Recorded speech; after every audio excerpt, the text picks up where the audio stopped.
Hi, my name is Andrew Phillips. I'm the founder and the editor-in-chief of Coach. So we're going to go over today's heat rash. And this is a very common thing, particularly if you're in the South. I grew up in South Texas, and this came up all the time. People who play a lot of sports, if they're just sweating a lot, those who are obese, those who wear synthetic clothing right around a particular area, like around the belt line, can be a big issue as well. Fundamentally, what happens with heat rash is that the sweat glands are clogged. And what happens with that clogged sweat, the sweat's being produced in the clogged glands, what happens with that sweat, where it goes, determines the type of heat rash that you have. So in this particular question, we're going over miliaria, that's the proper term for heat rash, miliaria rubra. And so that has to do with eventually some of the capillaries bursting, and that's what causes the redness and the itching, the irritation, and that's miliaria rubra. That has to do a little bit deeper in terms of where that sweat goes when those glands are fully clogged and they just rupture underneath the skin.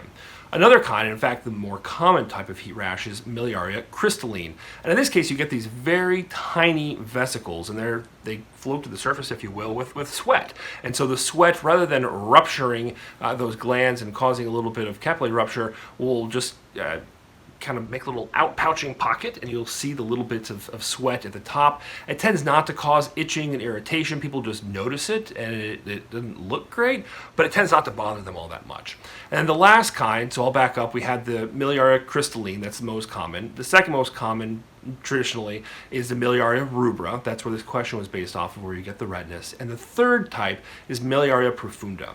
Now this has to do with a clot or a clog, I should say, that ends up pushing the sweat from the glands a little bit deeper in the skin. And over time this will create a chronic, kind of tough, thick feeling. I don't want to say leathery, but it definitely creates some toughness of that area of skin. Again, you'll see that under the belt line in such places. And so those are the three kinds. This particular one, the picture you saw, that redness, the pruritus that people will complain about, is for miliaria rubra.